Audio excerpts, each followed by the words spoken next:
Hi, soulful beings. Welcome to Sitting with Ourselves. This podcast space is for the deep discussions and reflections on many different aspects and areas about life and ourselves. From psychology, mental health and well-being, to philosophy, life theories and concepts, and topics related to our society and beyond our world on Earth, we'll have conscious conversations with thought-provoking perspectives. This is our place of being, healing, and staying grounded with our souls. Hey soulful beings, welcome to another episode of Sitting with Ourselves. Today we'll chat about health anxiety, something that affects so many people but isn't always openly discussed. In this session, like we do for many, we'll explore the mind, emotions, and everything in between related to anxiety around one's health. If you've ever found yourself caught in a cycle of worrying about your health, Googling symptoms at 2 a.m. in the morning, or feeling convinced that every headache must be something serious, you're not alone. It's understandable and can especially be amplified when we're sick or have been seriously unwell before in the past. Let's dive into what health anxiety is, why it happens, and most importantly, how we can manage it. So we're beginning with what exactly health anxiety is. Clinically, it's often referred to as illness anxiety disorder, and in the past, it was more commonly known as hypochondria. At its core, it's a persistent fear or preoccupation with having or developing a serious illness, even when there's little medical evidence to support that belief or it suggests otherwise. Maybe you felt a weird sensation in your chest and immediately thought, is this a heart attack? Or perhaps you've spent hours online searching for explanations only to find yourself spiraling deeper into panic. It's exhausting, and it can impact daily life, relationships, and overall well-being. The anxiety can even lead to avoidance behaviors. Perhaps you avoid medical appointments out of fear of bad news, or, on the other hand, constantly seek reassurance from doctors and loved ones. It can become a vicious cycle. Now, this isn't just the occasional what if that pops into our minds when we're not feeling well. It isn't an occasional worry about your health, which is very normal and something we all experience from time to time. Health anxiety runs deeper. It's different in that it lingers, it loops, and it can dominate your thoughts and mental landscape in a way that feels overwhelming and hard to switch off. Normal bodily sensations like a slight headache, a flutter in your chest, an upset or bloated stomach, or a tingle in your fingers can trigger an intense fear that something is seriously wrong. For many people, these would pass without a second thought.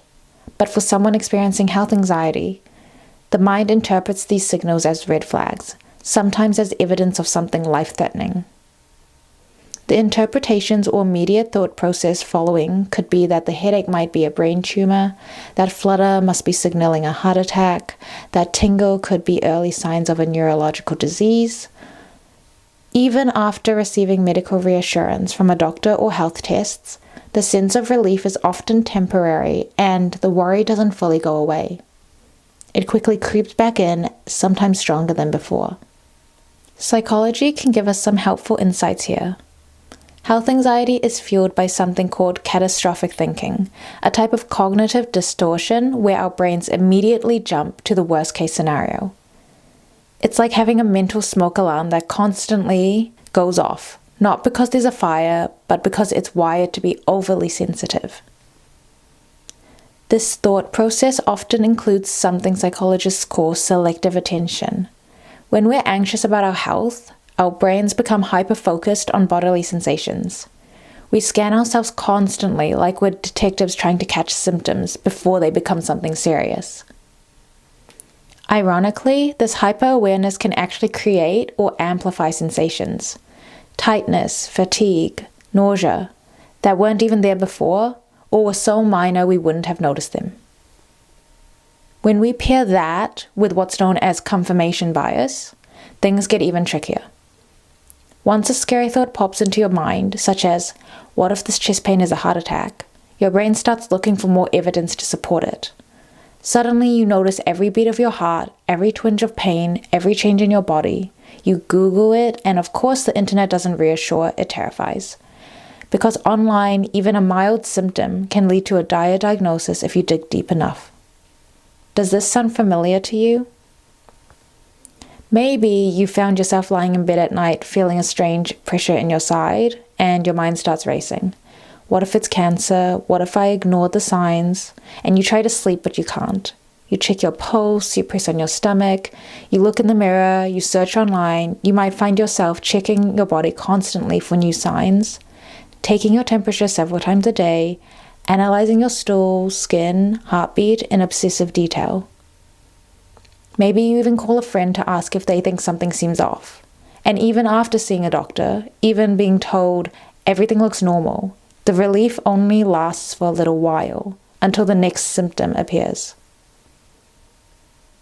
And let's not forget about the late night rabbit holes, spending hours on health forums, symptom checkers, and websites that often lead to worst case scenarios. What started as a search for reassurance becomes a spiral into panic. A simple muscle twitch becomes ALS. A sore throat becomes throat cancer. A bout of fatigue becomes leukemia. Now, this is where health anxiety shows up in how we behave. Psychologists describe two main behaviors or coping styles that come from this: reassurance seeking and avoidance. Reassurance seeking, somewhat explained in the name, might look like visiting different doctors for second or third opinions, repeatedly asking loved ones, friends or family, "Do you think I'm okay or do I look off?" Or spending hours online researching symptoms. You may even undergo further tests just to be sure.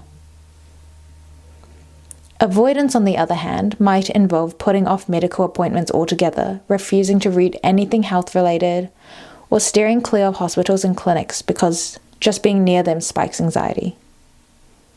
One might also be scared that they'll confirm their worst fears related to their health. Sometimes people avoid certain places, foods, or even exercise, afraid that they might trigger symptoms, cause a reaction, or make things worse. Both of these responses make sense and understandable because they're attempts to control the fear. But in the long term, both can feed the anxiety rather than soothe it. And here's the thing, it doesn't just stop at the body. The emotional toll can be immense. Health anxiety can affect relationships. Friends or partners may not understand, and the constant fear may feel isolating. You might also feel frustrated, helpless, misunderstood, or even ashamed because others don't see what you're experiencing as real. It can impact work, hobbies, and even joy. You might feel guilty for overreacting, ashamed for not being able to stop worrying, or exhausted from the constant mental tug-of-war between "I think I'm fine" and "but what if I'm not?" Over time, this can all really start to erode your sense of peace, joy, and freedom, robbing you of your ability to fully engage in life because your attention is constantly turned inward, scanning for danger.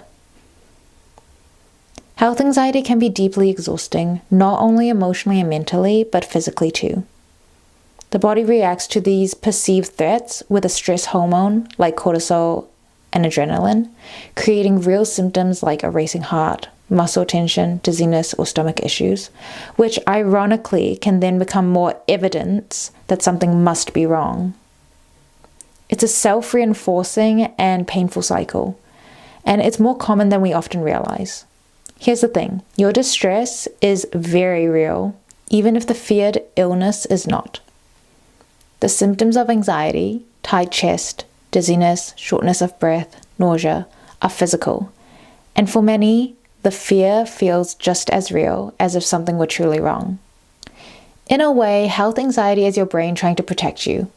It's an overactive threat detection system, working overtime to keep you safe. But sometimes that system becomes so loud and so persistent that it ends up doing more harm than good. That's why understanding what's going on beneath the surface, psychologically and emotionally, is such an important step towards your healing. But let's also delve deeper into understanding why this happens. Our brains are wired to detect threats and protect us from danger. This survival mechanism dates back to our earliest days as humans, when hearing a rustle in the bushes might have meant a predator was nearby. This was helpful when we were cavemen, avoiding predators, and in that context, being hyper alert could save your life. But in modern life now, this internal alarm system can be overly sensitive, including when it comes to our health. Fast forward to today, our environments have changed drastically, but not our brains. They're still working with the same basic threat detection system. Only now, instead of lions and tigers, the threats are often internal. And in this case of conversation, it's the sensations in our bodies that we don't understand. When we experience even minor discomfort, our brain may interpret it as a serious warning, triggering an anxious response. A flutter or vibration in the chest, a sudden banging headache, a skipped heartbeat. These are often harmless, but to a brain wired for survival, they can feel like an emergency. Our nervous system can shift into high alert, flooding us with stress hormones. The body reacts to the mind's alarm, and the mind reacts to the body's signals. It's a loop. And in the endless medical information online, personal stories of illness on social media, and the general fear of the unknown, it's easy to see how health anxiety can spiral out of control. From a psychological perspective, this can be explained through cognitive distortions, which are thinking patterns that convince us of something that isn't necessarily true. These are habitual ways of thinking that tend to be biased or irrational, often without us realizing it. As I've already mentioned, one of the most common distortions that can be seen in health anxiety is catastrophizing, the catastrophic thinking. And this is when we take a small minor symptom and immediately assume the worst case scenario. In your mind, it becomes the beginning of something catastrophic. A sore throat is suddenly throat cancer. These thoughts aren't just exaggerated, they feel true, and that's what makes them so powerful. What also plays a role is that pair of confirmation bias that I've also mentioned. This is where we seek out that information, and it's validating and supporting our fears, ignoring the rational explanations and evidence that contradicts them. If we search online for chest tightness, we'll likely find a long list of serious possibilities. Even if 9 out of 10 sources say it's probably anxiety or indigestion, our anxious brain fixates on the one article that mentions heart disease. And once that fear takes root, it's really hard to unsee. Health-focused attention is another piece of the puzzle, where we fixate or focus on bodily sensations and we actually notice them more. And because our attention is already tinted with those fears, those sensations feel more intense and threatening than they really are. It's kind of the self-fulfilling prophecy. The more we look for something wrong, the more wrong we feel. Another important layer to consider in the conversation around health anxiety is the role of psychosomatic symptoms. The term psychosomatic comes from the Greek word psyche, meaning mind, and soma, meaning body. It describes physical symptoms that are caused or worsened by emotional and psychological factors, rather than by an underlying medical condition. This doesn't mean the symptoms are imagined or all in your head. Far from it, actually. The symptoms are real and often very uncomfortable. Things like chest pain, digestive issues, fatigue, headaches, muscle tension, or dizziness. In the context of health anxiety, intense emotional states, especially chronic stress, worry, and fear, can manifest physically through the nervous system. Our bodies and minds are deeply interconnected, and when the brain interprets that we're in danger, it sends signals to the body to prepare for a threat, triggering a cascade of physical sensations. These sensations then become the focus of more anxiety, creating a feedback loop that's difficult to break. Essentially, the very fear of being unwell can create sensations that feel like illness, which then reinforces the fear. It's a powerful reminder that our emotional and mental health and physical health are not separate. They are deeply intertwined, and tending to one often means tending to the other. I've talked about the relation between mind and body and interlink between mental and physical health in my previous health psychology episode about stress and sickness, if you're interested in listening to that session too. Anyways, continuing back to the topic. Beyond psychology, there's also a deeper philosophical dimension to health anxiety, one rooted in our human confrontation with mortality and the unknown. Philosophically, health anxiety can be tied to such existential concerns. and the fear of illness is often a manifestation of a deeper fear of mortality. Thinkers like Soren Kierkegaard and Martin Heidegger, apologies if I've pronounced those wrong, explored and wrote about anxiety as an unavoidable and inevitable part of existence and the human experience. This arising when we confront fears like the unknown. Kierkegaard described anxiety as the dizziness of freedom, the unease that arises when we become aware of our vulnerability, our choices, and our mortality. Heidegger viewed anxiety as a signal that on some level we are aware of the impermanence of life. In their view, anxiety isn't just a mental health symptom, it's a natural response to the sheer weight of being human. When we experience health anxiety, it's often not just the illness we're afraid of, it's what the illness represents. The loss of control, the fragility of the body, the inevitability of death. Health anxiety can become a stand-in for existential fear. Our bodies are finite and health uncertain.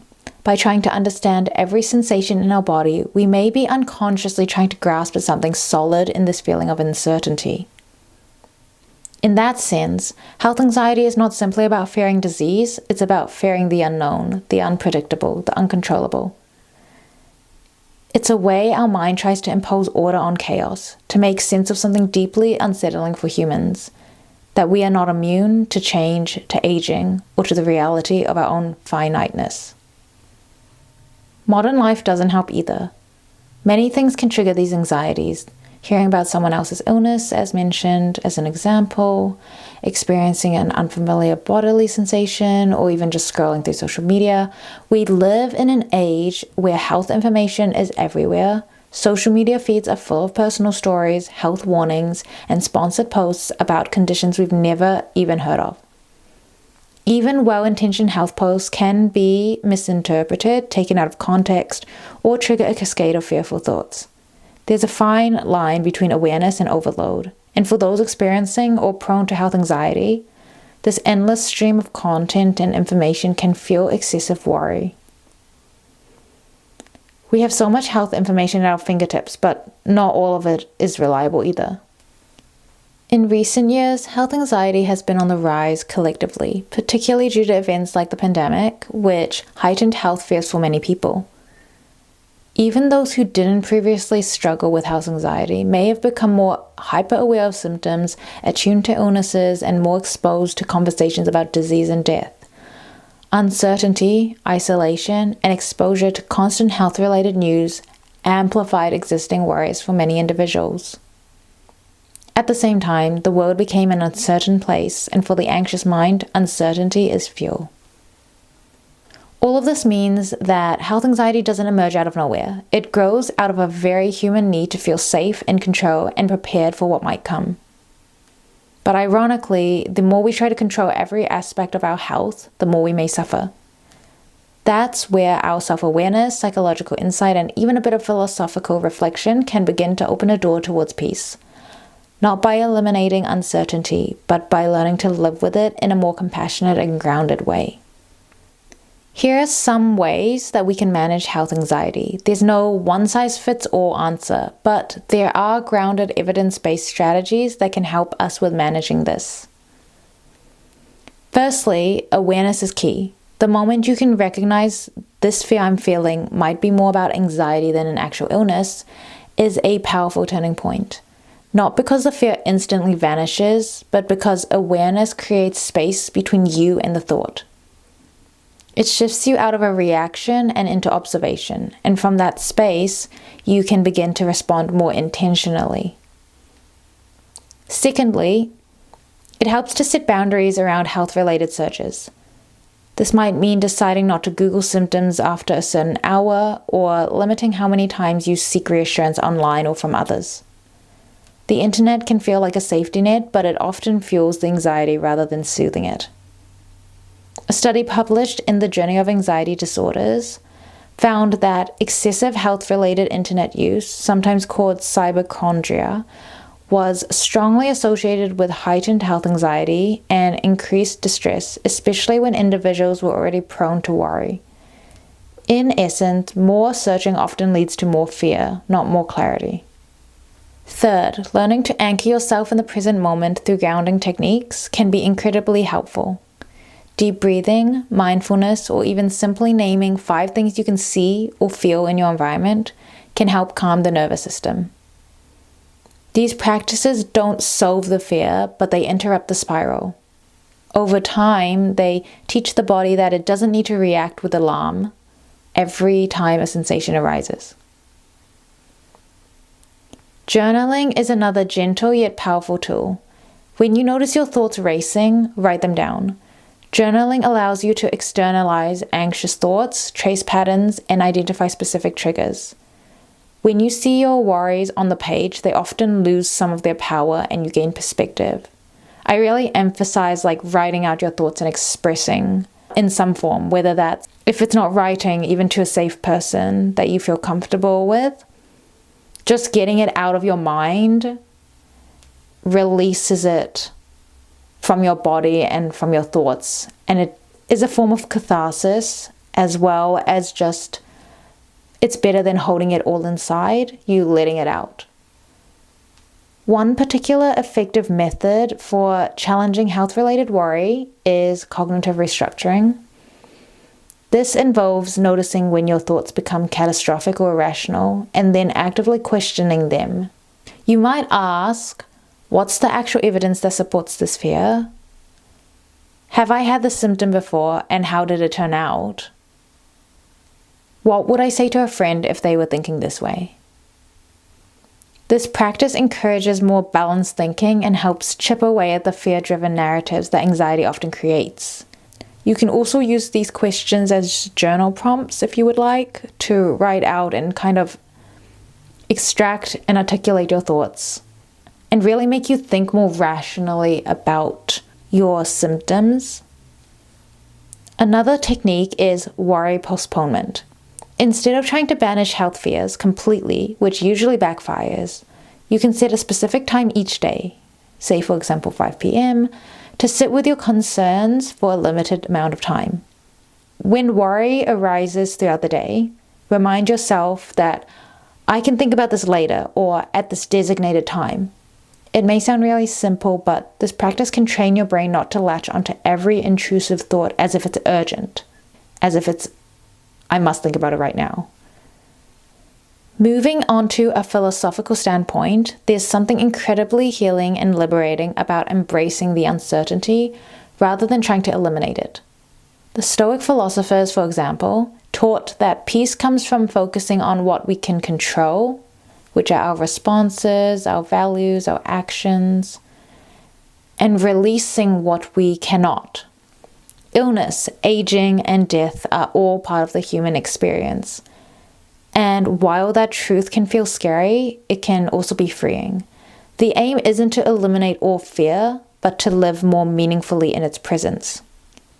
Instead of fearing uncertainty, we can learn to coexist with it, understanding that absolute certainty is never truly attainable.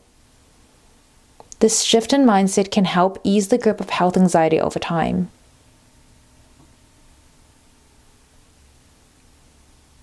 In terms of professional support, therapy like cognitive behavioral therapy, CBT, is an effective treatment that can also be life-changing for those struggling with severe anxiety, like health anxiety.